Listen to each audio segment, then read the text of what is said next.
Voltamos com o programa Ponto de Vista, está recebendo aqui o psicólogo Emanuel Bellarmino. Emanuel, tem um plano sendo apresentado, isso está sendo discutido na Câmara, principalmente já foi discutido, plano decenal. O que fala desse plano? A questão do plano municipal de atendimento socioeducativo, ele vai, mais uma vez, respeitar a proposta do que é o SINASE, né? Onde já foi feito um plano nacional, né, de atendimento socioeducativo com eixos, diretrizes, né, competências. Um plano estadual, que também está em fase final de construção, e o plano municipal de atendimento socioeducativo, que consiste também naquilo um pouco parecido com o PIA, né, onde a gente vai nortear objetivos e metas para pensar o acompanhamento das medidas socioeducativas, né, onde a gente possa dar uma resposta efetiva e qualitativa à questão do ato infracional, adolescente em conflito com a lei, né, de forma efetiva, de forma qualitativa. Então, a gente, nesse processo de construção, a gente contou com o apoio do Unicef, né, o pessoal do Unicef veio, foi mandada uma consultora para nos auxiliar nesse processo de construção, né. Então, o plano ele parte disso, ele não parte de uma ideia da cidade de Maceió, ele parte também de seguir uma concepção e aquilo que está estabelecido no SINASE, né? A construção do plano ela é um grande desafio no sentido de que vai muito naquilo que a gente está conversando. A gente precisa envolver atores, a gente precisa envolver os usuários, a gente precisa trazer o nosso olhar e a gente precisa principalmente ter a responsabilidade de partir daquilo que a gente tem como realidade. Então, o plano está dividido em 4 eixos, em metas e objetivos, né? Certo. Objetivos e metas, na verdade. Então, ao se pensar o plano, a gente partiu da realidade que a gente tem hoje, né? Com os dados que a gente tem do serviço. Certo. A gente possibilitou ouvir os usuários através de rodas de conversa. E isso foi um espaço muito, muito bacana, muito interessante, né? A gente possibilitou também dialogar com as outras políticas, e aí vai muito naquilo que a gente está conversando. Muitas políticas nem sabiam que eram medidas. Então, era interessante que algumas falas ocorriam assim: eu não sei o que é que a gente está fazendo aqui. E aí a gente precisava dizer o que era esse plano. Tá, mas o que é esse plano? Esse plano está vindo de onde? Mas deixa eu fazer uma provocação. Quando se constata que até os participantes, os membros, não têm o domínio da política, não se constata também que há uma falha de comunicação? Estou falando de um modo geral, não de um órgão ou de uma parte, mas, exemplo, não há uma falha desde o governo federal até a base, em sentido de, tipo, eu preciso passar essa informação de uma forma que todos estejam plenos disso. Aí vai um pouco, ocorre falha de comunicação, mas a gente também precisa fazer uma reflexão maior. O sistema socioeducativo, ele, como lei, como organização, ele existe desde 2012, então nós temos 5 anos, não é, do que está estabelecido. Tudo bem, as medidas já existem no ECA desde 89, mas a proposta de se construir um sistema, de se ter uma visão de integração entre setores e políticas, ela já vem tomando forma e corpo a partir dessas leis, né? Então, muito se fala hoje em políticas públicas integradas, né? A integração de como essas políticas se dão, como elas vão dialogar entre si, quais as possibilidades que uma política pode aproximar da outra, né? Isso também é muito importante. Eu acho que é a reflexão mais necessária que se tem hoje no contexto onde a gente vive a nível de Brasil, né? A gente está aí, não dá para desconsiderar uma PEC que reduz gastos públicos. Então, tudo isso tem impacto direto na vida de qualquer cidadão. E no sistema socioeducativo não é diferente. Então, quando a gente fala dessa questão, eu não acho que seja só uma falha de comunicação, mas a necessidade ainda de ter esse desafio de estar sempre dialogando e mostrando. E era muito interessante porque em alguns momentos a gente precisou parar e dizer, olha, ter uma conversa muito parecida com a gente está tendo agora. E aí as políticas começaram a dizer, opa, peraí, a gente pode contribuir com isso, a gente pode contribuir com aquilo, né? Alguns até diziam, tá, eu não concordo, eu não entendia como era um trabalho de medidas socioeducativas. Agora eu entendo que existe uma proposta, que existe uma metodologia e a gente pode abrir espaços aqui, aqui e aqui. Então, quando você apresenta o seu fazer, apresenta a proposta, os outros serviços eles acabam também se percebendo a importância. E isso ocorreu bastante, né? A gente realizou algumas oficinas, chamavam as secretarias, chamava o Poder Judiciário, enfim, a gente ia chamando os atores e a gente ia dialogando sobre isso, né? Um outro ponto também, quando a gente fala em diálogo de, vamos dizer assim, de ações, de competências, é a importância de como se complementa um acompanhamento de medida socioeducativa com o Poder Judiciário. O Poder Judiciário ele tem um olhar com base na lei, né? E a gente está realizando um acompanhamento contextualizado e que muitas vezes o nosso olhar ele vai possibilitar e vai ter uma complementariedade com aquilo que o Judiciário está trazendo, né? Então a gente traz um outro olhar, um outro saber, que nem é menor nem é pior. É um espaço onde vai haver uma troca. Quem trabalha hoje com medidas socioeducativas confia no bom resultado das medidas socioeducativas? Eu particularmente acredito no resultado, eu particularmente acredito na concepção, mas acho que nós temos ainda muito a avançar, no sentido de termos e aí eu falo a nível de contexto também, né? Nós temos ainda um estado com índices sociais baixos, nós temos um país com uma dificuldade muito grande no que diz respeito a uma justiça social, né? Então existe um contexto muito grande. Eu não acho que a gente precise retroceder no que a gente tem como concepção e como proposta.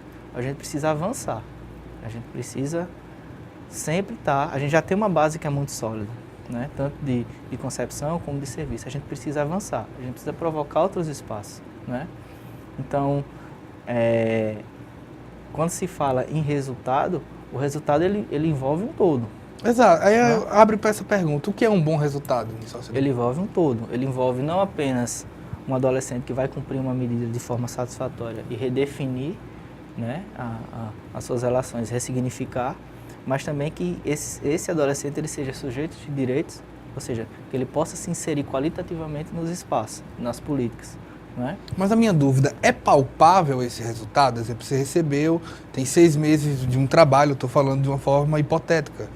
Você recebeu esse adolescente, tem uma determinação, vocês acompanharam, a equipe multidisciplinar, acabou. Pô, adolescente A, eu percebi que a vida dele mudou. Percebe-se isso? Sim, percebe. Você percebe que o espaço do acompanhamento, ele possibilita ressignificar muita coisa. O que eu não estou dizendo que é apenas competência do serviço, de um segmento, volto a dizer, fazer isso. Mas é de extrema importância o espaço onde o adolescente pode sim ressignificar muitas coisas, né? Mesmo com um contexto onde a gente tenha limitações. Volto a dizer, a gente não está aqui partindo de uma concepção do que é socioeducação sem desconsiderar as limitações que a gente vivencia. Essas limitações estão no plano? Sim. A gente ou pelo menos a ideia de como meta e objetivo de ultrapassar? A gente partiu de uma construção mais realista possível. O que você chama de realista? Aquilo que a gente hoje trabalha e aquilo que a gente, no diálogo com as políticas, a gente percebeu que pode avançar. Por exemplo? Por exemplo, a questão da profissionalização. É um ponto que a gente pode avançar mais, né? Mas a gente precisa refletir que o nosso usuário, né, partindo dos dados que a gente tem, ele tem uma disparidade entre a idade e a escolaridade muito grande. Então, se a profissionalização ela for fechada a um nível de escolarização que eles não possuem, eles não se inserem. Então, quais seriam os dispositivos que a gente poderia refletir? E é um ponto que veio, foi a chamada economia solidária. É um ponto. Então, como é que a gente pode qualificar isso, né? E aí entrou muito esse eixo da qualificação do atendimento. Qualificação seria, a gente já tem algum diálogo com os espaços, ou seja, especificamente falando dessa questão da profissionalização, a gente já tem algumas parcerias, mas como a gente poderia agregar mais, trazer um pouco mais para a realidade dos adolescentes que estão cumprindo as medidas, que a gente possa, vamos dizer assim, aproximar referente às demandas que a gente identificou. Então, isso seria um ponto, né? A própria prestação de serviço, a gente precisa também ter esse espaço constante de novas articulações, de novos espaços, de que os adolescentes tenham possibilidade de conhecer outras coisas por meio da atividade, né? Então, tudo isso parte daquilo que a gente vinha tendo como dificuldades e daquilo que os colegas das outras políticas, eles também foram falando e trazendo, né? Geralmente, obviamente, o plano decenal imagina-se que em 2027 metas tenham sido atingidas. Que tipo de meta? Eu acredito que um ponto importante dessas metas é a gente ter, primeiro, a questão da profissionalização bem trazida, bem mais trabalhada, né? Apesar do contexto que a gente vive, acho que a profissionalização é um olhar importante, né? A questão da proteção social, que é junto com a responsabilização, é um eixo de extrema importância. Então, quanto mais a gente desenvolve espaço de proteção social, seja na política de assistência, saúde e educação, a gente pode fortalecer mais. Por exemplo, hoje a gente já consegue matricular boa parte dos nossos adolescentes. A gente tem esse trabalho feito no serviço. O que é que a gente pode avançar? Pensar em espaços que esses adolescentes permaneçam na escola, né? Existe a questão da matrícula, mas também de como eles podem permanecer. E pensar em espaços que a gente possa, junto com a instituição, com a secretaria, no caso a CEMED, a Secretaria do Estado, em estratégias de como esses adolescentes podem permanecer mais tempo, né? Então, isso também é um ponto importante, né? Um outro aspecto que a gente estrategicamente colocou, dialogando com a consultora, foi criar um eixo que a gente considera a mola do plano, que é o eixo de articulação interinstitucional e intergovernamental. Ou seja, como funciona? Esse eixo ele vai diretamente alinhado ao que é a essência das medidas socioeducativas, que é a integração intersetorial. Então, a gente vai estar sempre em diálogo, o serviço, enfim, o serviço, a coordenação do serviço, a secretaria, sempre em articulação com as outras políticas, com os outros serviços, à medida que as dinâmicas vão modificando e que a gente perceba a necessidade de se trabalhar outros aspectos. Então, quando a gente fala especificamente nesse eixo, a gente não vai passar 10 anos pensando, vamos inserir todos os adolescentes na escola. Não, a gente vai perceber que ao longo do tempo, ao longo dos anos, algumas dinâmicas vão mudar, porque é processual, as dinâmicas vão mudar, as relações vão mudar, né? As demandas de inserção profissional vão mudar, né?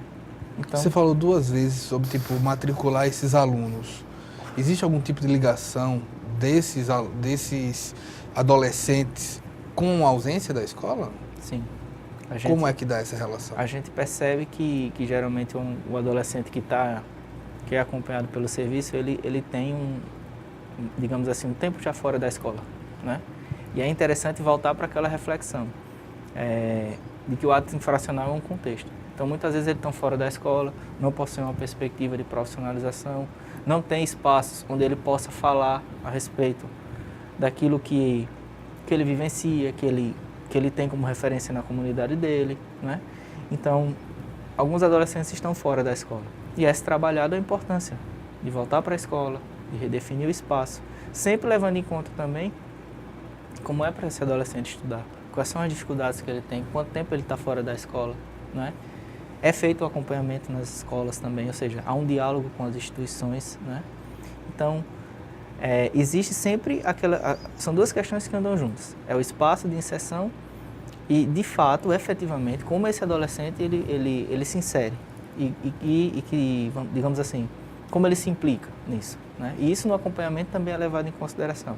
Se ele volta para a escola e de fato estuda, se ele volta para a escola e realiza as atividades, né? Ele sofre muito preconceito de alunos, colegas, professores? Olha, em termos de escola, as escolas são uma das nossas principais parceiras, né? Existem situações, já que a escola faz parte da sociedade, mas a gente percebe que as escolas são uma das instituições mais abertas a receber os adolescentes, né? A gente tem, inclusive, um projeto onde a gente dialoga as medidas socioeducativas com as escolas, né? No sentido de que o eixo da medida socioeducativa é um aspecto pedagógico, é um aspecto educacional, né? Ou seja, tá na escola, tá inserido no espaço educacional é de extrema importância. Então, a escola é uma das principais parceiras, e se a gente for fazer uma avaliação, é um dos espaços onde a gente menos tem. Não quero dizer que não tenha. Então, A gente está indo para o nosso último intervalo. Estou aqui com o psicólogo Emanuel Bellarmino. Nós voltamos já com o programa Ponto de Vista.